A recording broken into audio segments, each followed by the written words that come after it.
What's going on, Houston, Texas? Rainy day, gloomy day. We're quarantined, and even if I wanted to go out right now, it's raining. So, your boy got a fresh fade. Shout out to all the barbers still open. I know a lot of people are struggling. If you need one, let me know. Holla. Today, what we want to talk about is the town hall meeting that Cal McNair, Bill Obrien, Jack Easterby had with season ticket holders.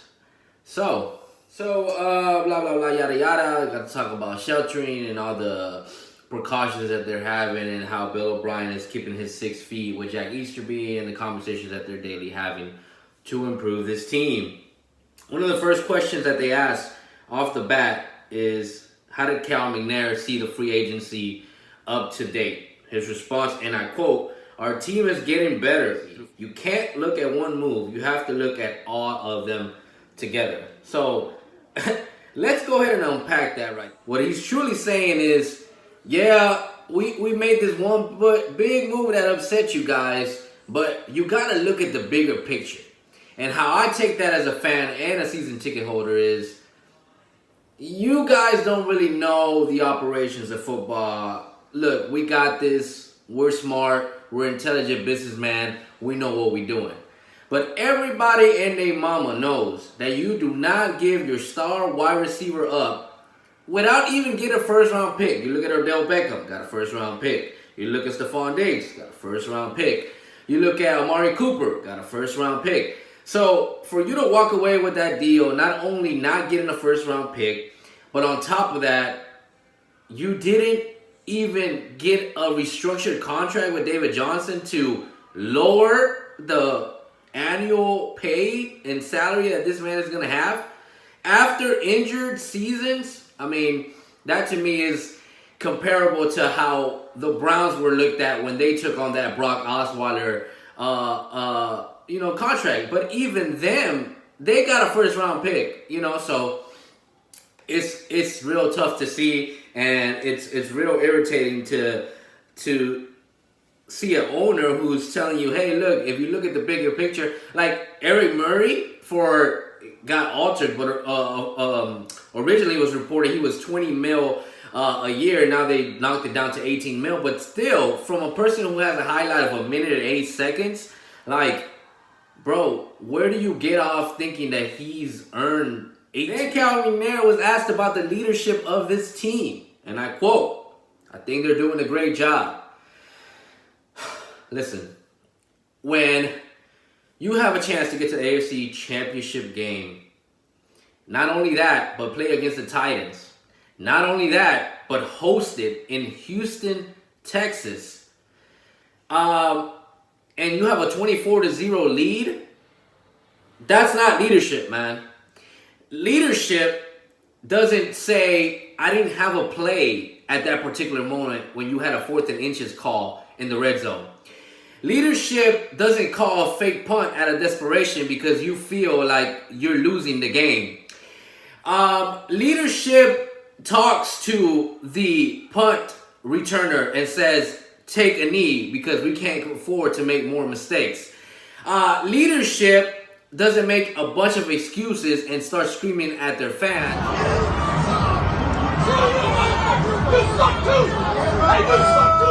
that these fans who are watching what you're putting on the field see exactly what you know in your heart to be true, which is you truly do suck, Bill Obrien. So Cal McNair says that we should really be excited about the bold moves that this team is doing to get better. Listen, when you go and you study the tape, and I don't lie, right now you have free access. This is not a plug that people are paying me for, but in the NFL, you have free access to subscribe and watch any game I think it goes back to 2011. So you can go back. Obviously, Obrien didn't take over until 2014, but you can start watching every game that Bill Obrien has ever coached. And when you look at the stats, from the offensive line to the wide receivers to the running backs, this team only got worse. Now, I know that when Bill Obrien came, they came off that 2-14 season with Kubiak. But besides that 2-14 season, we had top rushing. We had top defensive teams. I think top 3 for a couple of years. On top of that, our wide receiver core was just getting better as they had just drafted DeAndre Hopkins. So for you to take that core of players and from 2014 not really have made any improvements, and then you, Cal McNair, being there with your dad, seeing what's been going to happen, saying that they're doing a good job and that the leadership of this team is good and that the bold moves that they're doing are only to get this team better, there's not really much out there that I can say that you've done to make this team better. Because when you look at the facts, you have allowed Clowney to walk away. You've allowed Tyrann Mathieu to walk away. Even though I really wasn't a big Honey Badger fan, look, the dude went and shut us up because he went, got a ring right after being with the Texans and calling this team scared. And it hurts because you're like, what? This team ain't scared. But then you look at things like choking away a 24-0 lead and you say those are the characteristics of a team that is not prepared, that doesn't know how to come back from the swings of the roller coaster that it is in a football game. And you say that you're making bold moves and making this team better. Like, no, man, you might be spending boldly with players that don't deserve it, but as far as bold and this team getting better, I currently just don't see it. Then it got really interesting. Because Cal McNair passed the call to Bill Obrien, and off the bat, Bill Obrien says, and I quote, "We're excited about where we're at and where we're going." You've heard that before. It's hard because there's a lot of noise out there, but there's a lot of things that make us excited about our organization. Now, let's unpack this. There's a couple of things that make Obrien excited about this organization. One of them is, and it's been manifesting here for the last couple of years, he has full control of this team. He is the one dictating. He is the one telling Cal McNair what works, what's best for the organization. And he has this team by the balls. And what that means is he's happy because he is the shot caller in every arena of this organization, including cutting the check and how much they're going to pay a certain player. So when I look at that, and I see him emphasize plenty of times in this call about the noise that's out there, talking about successful teams often are met with noise. Yeah, I can tell you also that a lot of successful teams don't have that particular noise. And, you know, for a long time, the New England Patriots didn't really have anything coming out of their camp until Tom Brady and Bill Belichick decided that it was time for them to move along. And that was around the time that they wanted to keep Jimmy to trade away Tom Brady. But before then, you didn't hear a peep. You heard players who were very vocal go there. Chad Ochocinco, very vocal player. You go to New England, and what happens? You don't hear nothing from them.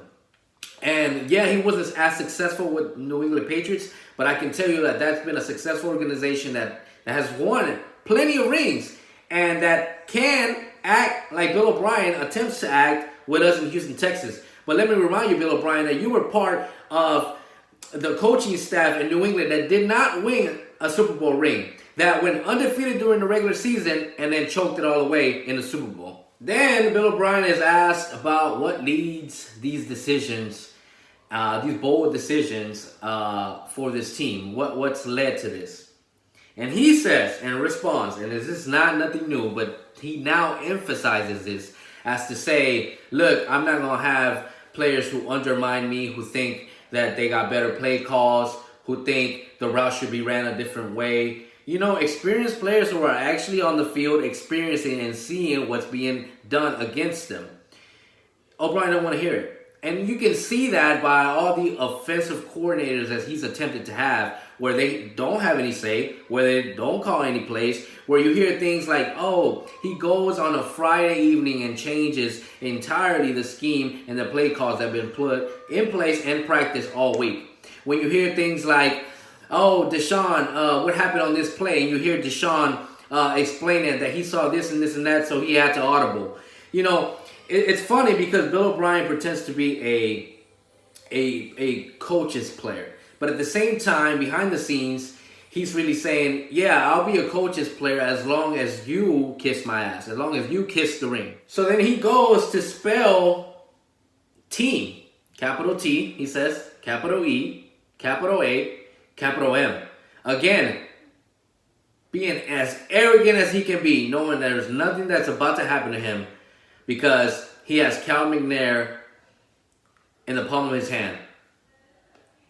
Followed by, look, decisions are made. We've come to again on a lot of different fronts, whether signing back a lot of our own free agents, whether Bradley Roby, Kaimi Fairbairn, or Dylan Cole, I think we've done a great job. Look, if you didn't resign Roby, you're a freaking idiot. The fact that you were even in a position where you needed to resign Roby, where you didn't resign him during the season, where you didn't give him more than a 1-year contract, that was risky in itself because it's the same thing that happened to you with the Honey Badger. You didn't give him more than a year, and you came to pay it. That's the same reason why you gave to Sean Gibson the contract that you did, because you knew, look, if I don't lock this player in, there's a good chance that I lose him. And so when he talks about, look, we locked in Bradley Roby, we locked in Kaimi Fairbairn and Dylan Cole, like, Dylan Cole's free agency, he probably would have still got somewhere. I'm sure a team would have been interested based on the times that he's been on the field and what he's done when he's on the field. But let's be honest, the dude's been injured. There's not really much production out there, so I could see him saying, "I'm just gonna stick with the play calling that I know." And Bradley Roby, he just blatantly and boldly said, before the Hopkins trade, I really like the Houston Texans and I would like to be part of the organization. Now, it would have been interesting to see had they would have tried to resign Bradley Roby after the Hopkins trade, because I think that's where stuff really started going a slippery slope. And I laugh because they're desperate to get these season ticket holders to purchase. And listen, man, I passed up on that. Look, we got to find a way to make our voice heard in this organization. And for us, it could be anywhere from not buying season tickets, even though it'll take forever to get back on the list, to not going to the games, to not watching the games, whatever it is that you make a choice to make your voice heard, because we know where this team is headed under Bill O'Brien. You got to do it, man, because enough is enough. Then Bill O'Brien is asked about DJ Reader. He said, hey, man, we would have loved to keep DJ Reader, but just the financials weren't there. Like I said yesterday, look, I can't argue with that. $14 million a year for DJ Reader, not making enough push. He was a great run stop. But at the end of the day, there's really not that many teams that are running straight down your throat. And, you know, for $14 million a year, you could probably split that into 2 other great defensive tackles and pay them that, which, a.k.a. they did with Tim Jernigan on a 1-year contract. Don't really like the 1 year, but I understand it because he's been injured. And then the big question happened about DeAndre Hopkins. And I quote, Bill O'Brien says, "It was in the best interest of our team. DeAndre Hopkins was a great football player. We love DeAndre Hopkins. He had 3 years left on his deal, and he wanted a raise. David Johnson is going to be a great addition to our football team." If you loved him so much, why was it so hard to repay him? Like, I don't understand.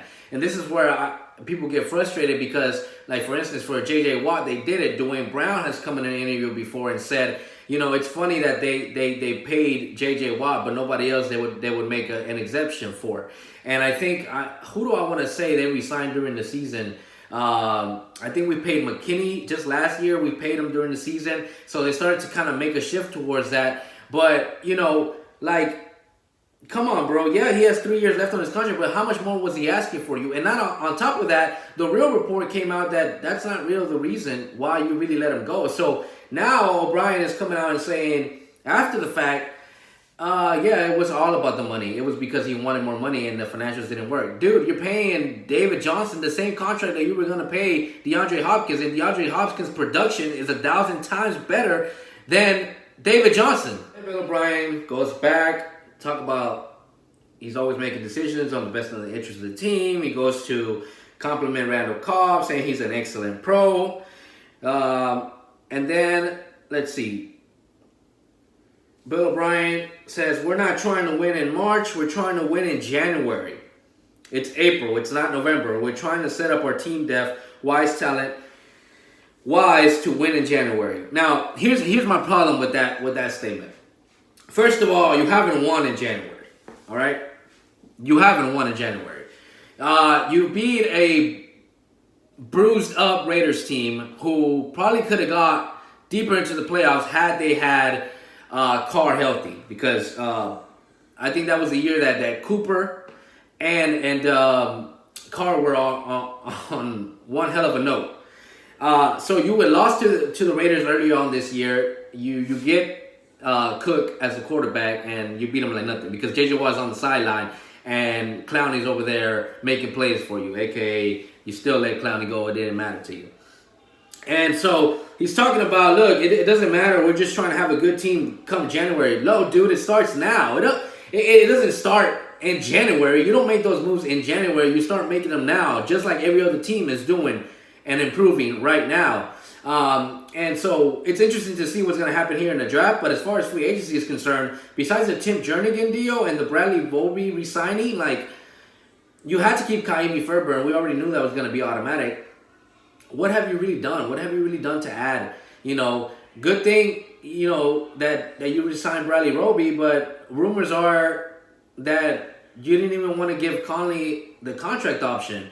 On top of that, you released Hargraves thinking you were going to get Chris Harris, and at the end of the day, K-Jack screwed you out of that deal.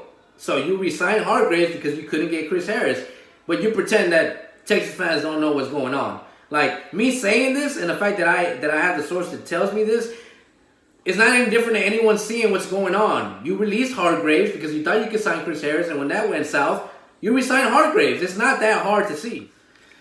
Then came on Jack Easterby, the infamous Jack Easterby,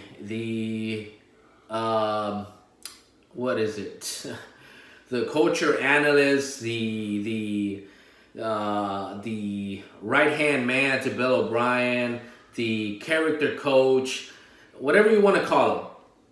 Look, I think the Jack Easterby signing was a good signing only if you would have got Nick Cassero this offseason.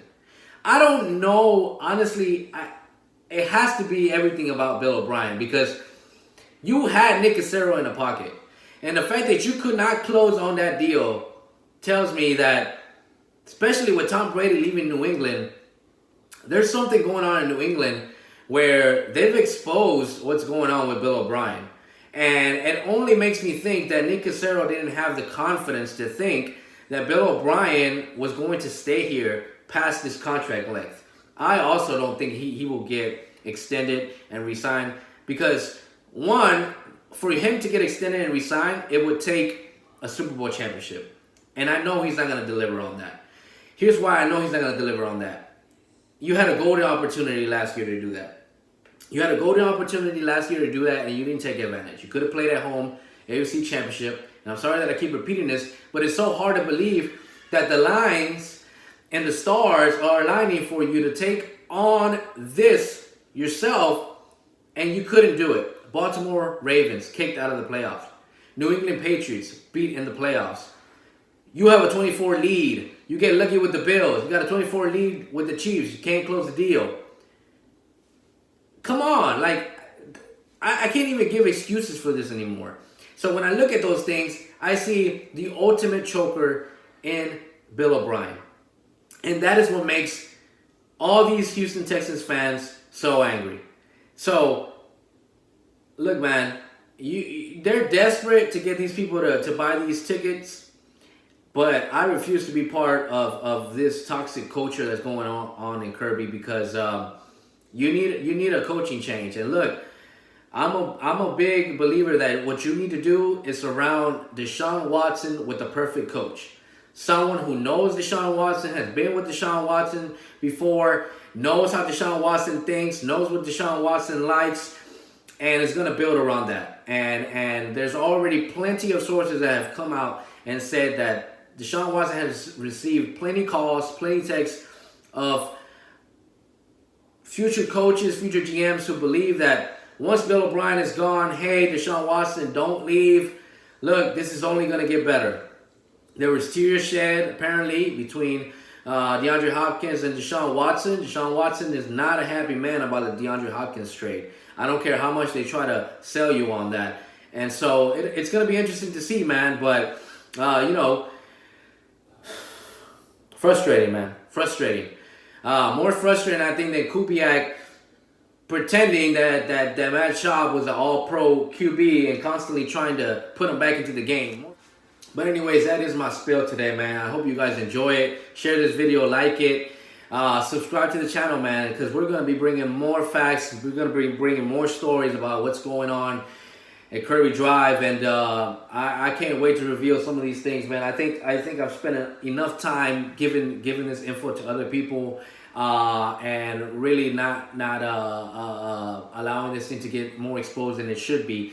But shout out to, like I said, shout out to all the Texans YouTubers out there, Sauce Sports, Mr. Mediocre, Spitz, all you guys that are out there, Wink, putting in the work for this organization. We know that we all share one common thing, and that's the love for this city, the love for this team, and the desire to see this team rise and not continue to squander players as it has, man. So anyways, check it out. You guys take it easy. Remember to shower, scrub, and keep clean, baby. Let's get it.